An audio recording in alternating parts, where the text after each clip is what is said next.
Hello, જય માતાજી, જય શ્રી કૃષ્ણ. મિત્રો, આજની વાર્તા શરૂ કરીએ પહેલાં વિડીયો પસંદ આવે તો લાઈક અને શેર કરી દેજો. તો ચલો શરૂ કરીએ આજની વાર્તા. મારા કારણે મારી વહુનો પરિવાર બદલાઈ ગયો. દરરોજની જેમ આજે પણ પૂનમજી સ્નાન કરીને બાથરૂમમાંથી બહાર આવી કે તરત જ તેણે અચાનક સાબુના નાના ટુકડા પર પગ મૂક્યો જે તેણે બેદરકારીથી છોડી દીધો હતો. અચાનક શરીરનું સંતુલન ખોરવાઈ ગયું. ધક્કો લાગવાને કારણે પગ લપસી ગયો અને અકસ્માતે સાજા થવાની તક પણ ન આપી. તેનું માથું શૌચાલય પાસેના નળ સાથે અથડાતા જ લોહી ફુવારાની જેમ વહી ગયું. હિપના દુખાવાએ મને કહ્યું કે આજે મારું શરીર નિયંત્રણ બહાર છે. આંખો સામે અંધકાર છવાઈ ગયો. કોણ કહે છે કે અકસ્માતો રસ્તા પર જ થાય છે? પૂનમજીએ સપનામાં પણ કલ્પના કરી ન હતી કે તેમના ઘરે આવો ભયંકર સમય આવી શકે છે. તેણીએ ખૂબ જ મુશ્કેલીથી પોતાની જાતને નિયંત્રિત કરી. આજે તેણીએ પોતાની જાતને મદદ કરવાની હતી, તેથી હિંમત પણ ખૂબ જ જરૂરી હતી. કોઈક રીતે જ્યારે હું મારી જાતને બાથરૂમમાંથી બહાર ખેંચીને બેડરૂમમાં ગયો ત્યારે મને ફોન બેડની બાજુમાં ટેબલ પર પડેલો મળ્યો. તેણે અત્યાર સુધી કલ્પના પણ નહોતી કરી કે આ ટેબલ બાથરૂમથી આટલું દૂર છે. દર્દની ચીસોએ તેને એક જ વારમાં તેની સાચી કિંમત બતાવી. ફ્લોર પર ક્રોલ થઈ અને ફોન માટે પહોંચી. મારા મિત્ર રામને ફોન કર્યો. એવું કહેવાય છે કે જ્યારે દુઃખ આવે છે ત્યારે ભગવાન નિશ્ચિતપણે ઉકેલ માટે દરવાજો ખુલ્લો રાખે છે. રમા એ સમયે ફોન હાથમાં લઈને બેઠી હતી. ફોન સાંભળતા જ તે પુત્ર વિનય સાથે પૂનમના ઘરની બહાર હતી. દરવાજો અંદરથી બંધ હતો. રમા પાછળ દોડી. વિનય દિવાલ પર ચડીને રસોડાની બારીમાંથી અંદર ગયો. લોહીથી લથપથ પૂનમ જમીન પર પડી રહી હતી અને વિલાપ કરી રહી હતી. માતા અને પુત્રએ મળીને તેને કારમાં બેસાડી અને તરત જ તેને હોસ્પિટલ લઈ ગયા. થોડા સમય પછી ડૉક્ટરે કહ્યું કે કપાળ પર ટાંકા છે અને પૂંછડીનું હાડકું પણ તૂટી ગયું છે. તે લગભગ 1 થી 1.5 મહિના સુધી ચાલી શકશે નહીં. આ બધું સાંભળીને રામને ખૂબ દુઃખ થયું. વિનયે માતાને પૂછ્યું, હવે શું કરવું માતા? પુત્ર મુકેશ નોઈડામાં રહે છે. તેણે સમાચાર આપવા પડશે. તું તેને ઓળખે છે? વિનયે પૂછ્યું. માતા, તમે બંને મિત્રો કેવી રીતે બન્યા? વિનય એક સાથે માતા પાસેથી પૂનમજી વિશે જાણવા ઉત્સુક બન્યો. ના, જ્યારે પૂનમની નિવૃત્તિની પાર્ટી હતી ત્યારે હું તેને માત્ર એક જ વાર મળ્યો હતો. મુકેશ તેની પત્ની મહેક અને બંને બાળકો સાથે આવ્યો હતો. ત્યારે પૂનમે મારો પરિચય કરાવ્યો. વાત કરતી વખતે રમા ઘણા વર્ષો પાછળ ગઈ અને અચાનક વાતચીતના પ્રવાહમાં વહેવા લાગી. તે ખૂબ જ અલગ સમય હતો. હું અને પૂનમ એક જ શાળામાં શિક્ષક હતા. પૂનમ ખૂબ જ મહેનતુ અને ઓછા શબ્દોની વ્યક્તિ તરીકે જાણીતી હતી. તે તેના કામમાં વધુ વ્યસ્ત હતી. શાળા દરમિયાન અમે સાથે સારો સમય વિતાવ્યો હતો. નિવૃત્તિ પછી પણ તે મને અવારનવાર ફોન કરતી હતી. જુઓ, આજે આ સંકટની ઘડીમાં તેણે મને યાદ કર્યો. આટલું કહીને રમા ભાવુક થઈ ગઈ. પૂનમે તેના જીવનનો મોટો ભાગ એકલા વિતાવ્યો છે. પતિ સેનામાં હતો. વર્ષમાં 3 થી 4 વાર આવતો હતો. પુત્ર મુકેશના ઉછેરની સમગ્ર જવાબદારી પૂનમ પર હતી. પૂનમ માત્ર એક સારી શિક્ષિકા જ નહીં પરંતુ ખૂબ સારી માતા પણ હતી. તેમણે તેમના પુત્રને આત્મવિશ્વાસથી સંસ્કારી વ્યક્તિ બનાવવા માટે તેમનું તમામ પ્રેમ અને ડહાપણ લગાવી દીધું. તેને તેના જીવન વિશે નિર્ણય લેવાનો અધિકાર આપ્યો. જ્યારે પણ પતિ આવતો ત્યારે તે મોટાભાગનો સમય તેની પત્ની સાથે જ વિતાવતો. તેણે ક્યારેય તેના પુત્ર પર વધુ ધ્યાન આપ્યું ન હતું. આથી જ મુકેશ તેની માતાની ખૂબ નજીક રહ્યો. હતો. નોઈડામાં એક મોટી કંપનીમાં એન્જિનિયર તરીકે કામ કરે છે. એક પાર્ટીમાં જ્યારે હું મહેરાને મળ્યો ત્યારે મેં તેની સાથે લગ્ન કરવાનું નક્કી કર્યું. તેમના લગ્નને 9 વર્ષ થયા છે. મોતીલાલજી પૂનમના પતિ 6 વર્ષ પહેલાં નિવૃત્ત થયા હતા. પતિ-પત્ની બહુ ખુશ હતા, ખૂબ ફરવા ગયા. જ્યારે પૂનમ 3 વર્ષ પહેલાં શાળામાંથી નિવૃત્ત થઈ ત્યારે મોતીલાલજીએ એક મોટી પાર્ટીનું આયોજન કર્યું હતું. પૂનમ કહેતી હતી કે તે પછી તેની તબિયત બગડવા લાગી. તેની ડ્રિંક અને સ્મોકિંગની આદતને કારણે પહેલાં એક અને પછી બીજી કિડનીએ કામ કરવાનું બંધ કરી દીધું હતું. પતિને શ્રેષ્ઠ ડૉક્ટર પાસે લઈ ગયા પણ કોઈ ફરક ન પડ્યો. બધી બચાવેલી મૂડી સારવારમાં ગઈ. પુત્રની પોતાની જવાબદારીઓ હતી તેથી તેને કશું કહેવામાં આવ્યું ન હતું. પતિ આ બીમારી સામે લાંબો સમય લડી શક્યો નહીં અને એક દિવસ તેણે પત્નીને એકલી છોડીને આ દુનિયાને કાયમ માટે છોડી દીધી. મેં પૂનમની તૂટેલી હાલત જોઈ હતી. મુકેશ અને મહેકે તેમની માતાને તેમની સાથે રહેવા આવવા વિનંતી કરી પરંતુ પૂનમ રાજી ન થઈ. તેણી તેના પુત્ર પર બોજ બનવા માંગતી ન હતી. તેણીનું સ્વાભિમાન તેણીને ખૂબ પ્રિય હતું કે વહેલા અથવા પછીથી તેણી તેને કંઈક કહે. આને ધ્યાનમાં રાખીને તેણે એકલા રહેવાનું નક્કી કર્યું.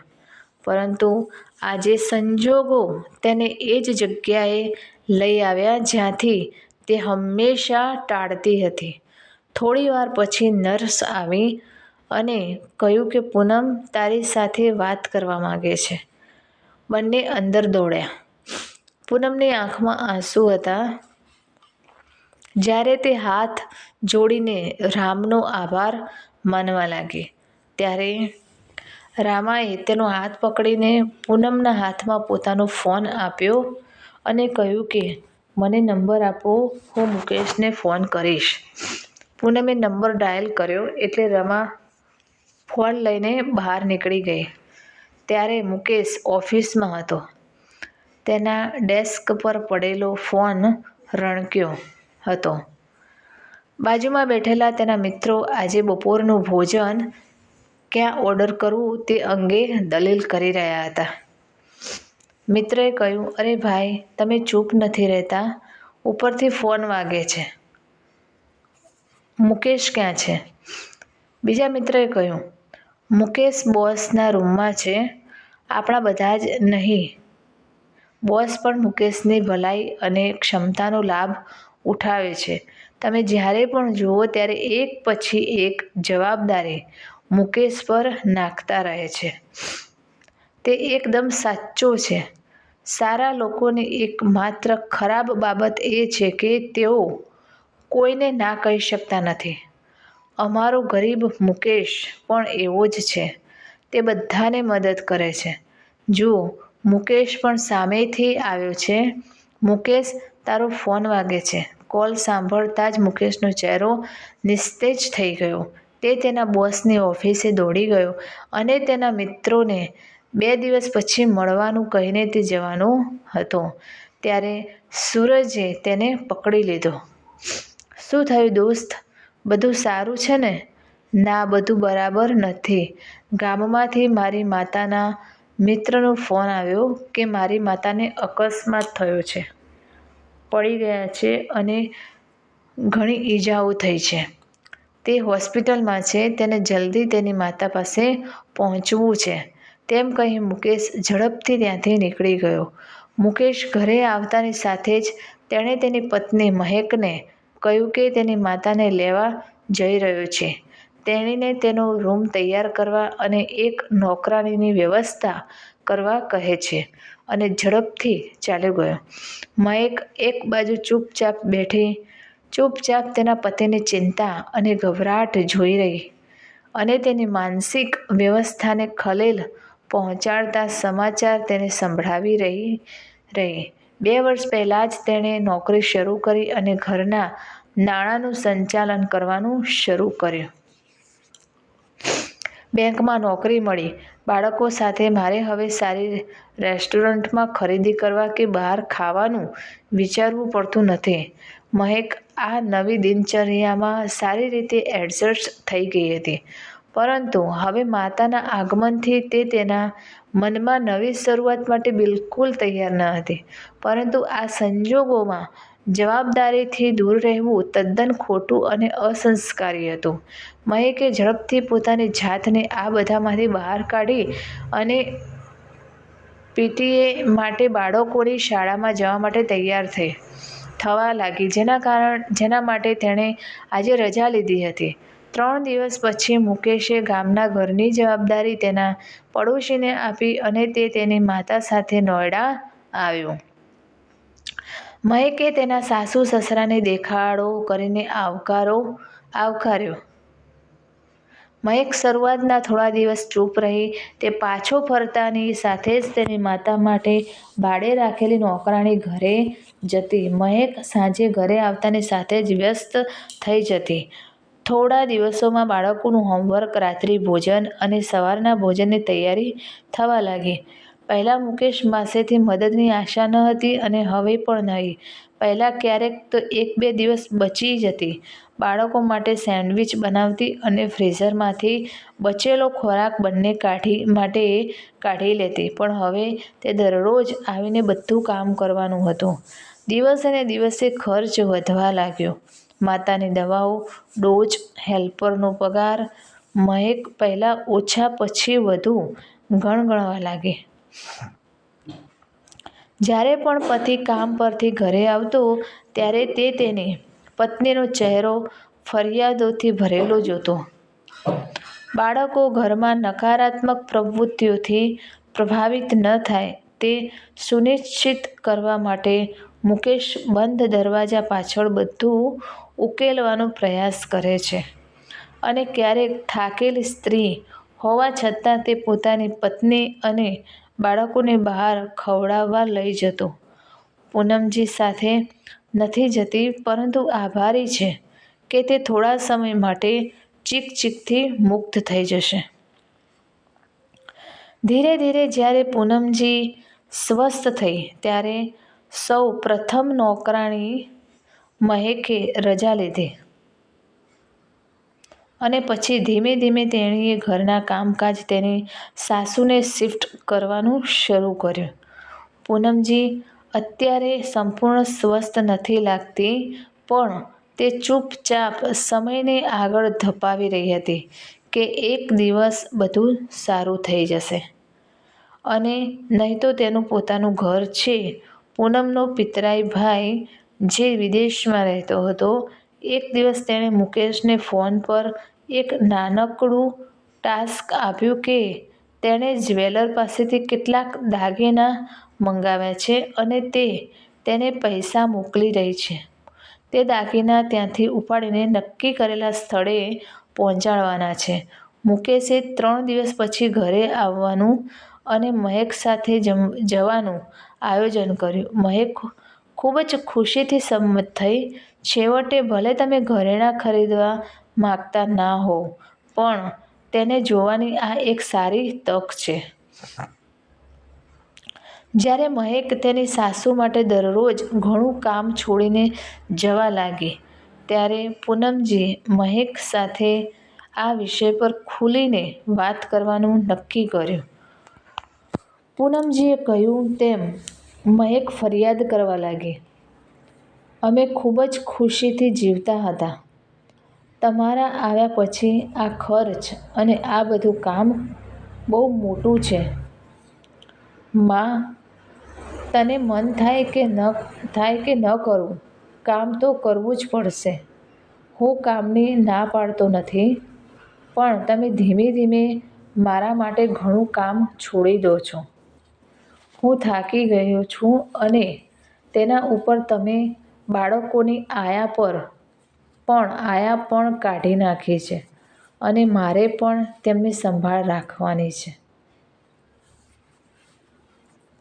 બંને વચ્ચે બોલાચાલી થઈ રહી હતી ત્યારે મુકેશ ઓફિસેથી હાથમાં મીઠાઈનો ડબ્બો લઈને આવ્યો હતો, પરંતુ બંનેએ બોક્સ તરફ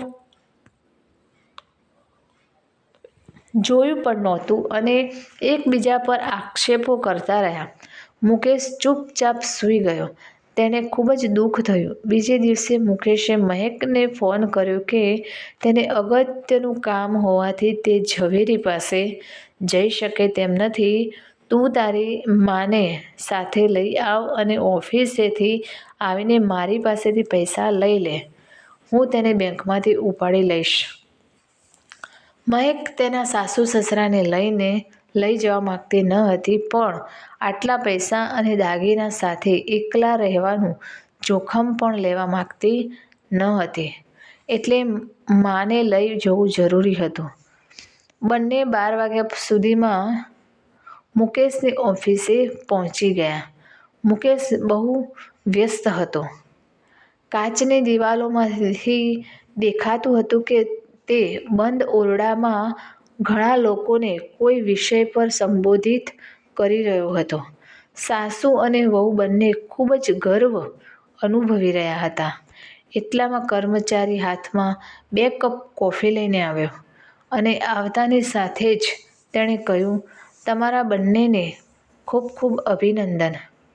બંને આશ્ચર્યથી તેની સામે જોવા લાગ્યા. તેઓ તેમના ચહેરાની ભાષા સમજ્યા વિના બોલતા રહ્યા. ગઈકાલે મુકેશ ભૈયાનું પ્રમોશન થયું.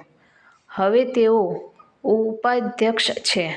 મુકેશ ભૈયાની મહેનત, સમર્પણ અને સ્વભાવના કારણે તેમને આ પદ મળ્યું છે. ભાભી, તમને મીઠાઈ કેવી લાગી? હું તેને એક ખાસ દુકાનમાંથી લાવ્યો હતો. ગઈકાલે મુકેશ ભૈયાએ ઓફિસમાં પાર્ટી આપી હતી અને તેણે ઘર માટે પણ મીઠાઈનો ઓર્ડર આપ્યો હતો. તમામ વ્યવસ્થાની જવાબદારી મારી હતી. ક્ષણભરમાં આવા આશ્ચર્યજનક અને આનંદદાયક સમાચાર કહીને તે ચાલ્યો ગયો. મહેક અને પૂનમજી જાણે ગતિહીન થઈ ગયા હોય તેમ ત્યાં બેઠા હતા. થોડીવાર મૌન રહ્યા પછી પૂનમે બોલવાનું શરૂ કર્યું. આજે મુકેશ આવીને અમારી સાથે આવા ખુશ ખબર શેર કરી શક્યો નહીં. તે મીઠાઈ પણ લાવ્યો અને મેં એક ક્ષણ પણ એ ડબ્બી તરફ જોયું નહીં. તેને ખબર નથી કે આ દિવસની કેટલા સમયથી રાહ જોઈ રહ્યો હતો. દરેક નાની મોટી સફળતા તે મારી સાથે આવીને શેર કરતો હતો. આજે તેણે આંતરિક રીતે પોતાનું ગળું દબાવ્યું. ખુશી પાછળ રહી ગઈ અને ખરાબ વસ્તુઓ ખાસ બની ગઈ. મારા જ દીકરાના ઘરમાં મેં કેવા કેવા સંજોગો સર્જ્યા છે. મેં વિચાર્યું હતું કે મારી વહુના ઘરના સુખમાં હું ક્યારેય આડે નહીં આવી શકું. હું ક્યારેય અમારો પરસ્પર પ્રેમ અને સમજણ ઘટવા નહીં દઉં. પણ આ હું ક્યાં કહી શકીશ? મેં ક્યારેય મારી પોતાની ફરિયાદો રોજ ના પૂછી. દીકરા, તારો દિવસ કેવો રહ્યો? તે થાકીને આવી રહ્યો છે, બધાને ખુશ રાખવા માંગે છે, તેમને બહાર લઈ જઈ રહ્યો છે. હું ખુશ છું કે હું થોડીવાર શાંતિથી બેસીશ. તે વિચારતી નથી કે તેના શરીરને પણ આરામની જરૂર છે. કબૂલ, તે કામમાં મદદ કરવા સક્ષમ ન હતી, પરંતુ તે પૈસાથી મદદ કરી શકી હોત. હું ગામડામાં હોત તો ત્યાં પણ મારો સમય વિતાવ્યો હોત, પણ અહીં પણ નહીં. હું સ્વાર્થી બની ગઈ. તને ખબર છે મહેક, ઘરના માણસોને અચાનક બીમારીઓ થઈ જાય છે. શુગર, બ્લડ પ્રેશર અને હૃદયરોગ મુખ્ય કારણો છે અને ઘરમાં તણાવ કોઈ પણ કારણ વગર આપણને થાય છે. મેં નક્કી કર્યું કે હું પાછી ગામ જઈશ. મારા માટે તમારી ખુશી પહેલાં આવે છે અને બાકીનું બધું પછી આવે છે. મયંકને નવાઈ લાગી કે મમ્મી દરેક ઝઘડા અને ટેન્શન માટે કેટલી સહેજતાથી દોષનો ટોપલો પોતાના માથે લઈ લેતી હતી. આટલું મોટું હૃદય ફક્ત માતા જ હોઈ શકે છે. સાચી વાત તો એ છે કે તે જ એવી હતી જે પોતાના ઘરમાં સાસુને સ્વીકારવા સમક્ષ ન હતી. તેથી જ તે દરેક નાની નાની વાતને મોટી બનાવીને ઘરનું વાતાવરણ બગાડતી હતી. મુકેશનું સ્વાસ્થ્ય, યોગ્ય વાતાવરણમાં બાળકોનું ઉછેર, માતા પ્રત્યેની ફરજ, આ બધામાં તેની ભૂમિકા મુકેશની જેટલી જ મહત્ત્વની છે. ત્યાં બેસીને જાણે મારા મનમાંથી ઉદાસીનો અંધકાર દૂર થવા લાગ્યો. સુંદર કાલનું ચિત્ર દેખાવા લાગ્યું. તેના માટે જે પ્રેમ હતો તે તેની માતાની આંખોમાં દેખાવા લાગ્યો. સાસુએ તેનો હાથ પકડીને કહ્યું, ના માં, તમે ક્યાંય જશો નહીં. તમે હંમેશ અમારી સાથે જ રહેશો. અમને તમારી જરૂર છે.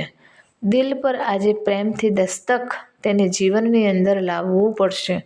હું મારી દરેક ભૂલ જોઈ શકું છું અને તેને સુધારવાની રીત પણ જોઈ શકું છું. જ્યારે પણ ગામ જઈએ ત્યારે બધા સાથે જઈએ. પૂનમજીએ મયંક તરફ પ્રેમથી જોયું અને તેનો હાથ પોતાના હાથમાં લીધો. લાગણીથી સ્મિત કર્યું અને સંમતિમાં માથું હલાવવાનું શરૂ કર્યું. એટલામાં મુકેશ હાથમાં પૈસા લઈને આવ્યો. માતા અને પત્નીને એકસાથે હસતા જોઈને તેણે કહ્યું, વાહ, શું આજે સૂરજ પશ્ચિમમાંથી ઉગ્યો છે? મયંકે હસતા હસતા કહ્યું, ના સાહેબ, સૂરજ તો પૂર્વમાંથી જ ઉગ્યો છે, પણ આજે વધુ એક સૂરજ ઉગ્યો છે. આપણે આજે રાત્રે કોઈ સારી રેસ્ટોરન્ટમાં જઈને ઉજવીશું. મુકેશ ચૂપચાપ આ ક્ષણની ખુશીમાં ડૂબી ગયો અને વિચારવા લાગ્યો કે ભગવાનના ઘરમાં કોઈ વિલંબ નથી, અંધકાર નથી. હકીકતમાં આજે તેણે ઘરની છત ફાડી નાખી છે, બસ જેથી તેનું ઘર કોઈ જોઈ ન શકે. તો મિત્રો, આ કહાની તમને કેવી લાગી તે કમેન્ટ કરીને જરૂર જણાવશો અને વિડીયો પસંદ આવ્યો હોય તો લાઈક અને શેર કરી દેજો અને ચેનલ ઉપર જો તમે નવા હોય તો ચેનલને સબસ્ક્રાઈબ કરી દેજો. ફરીથી મળીશું આવી જ એક નવી કહાની સાથે, વાર્તા સાથે. ત્યાં સુધી જય માતાજી, જય શ્રી કૃષ્ણ, નમસ્તે, હર હર મહાદેવ. Thanks for watching.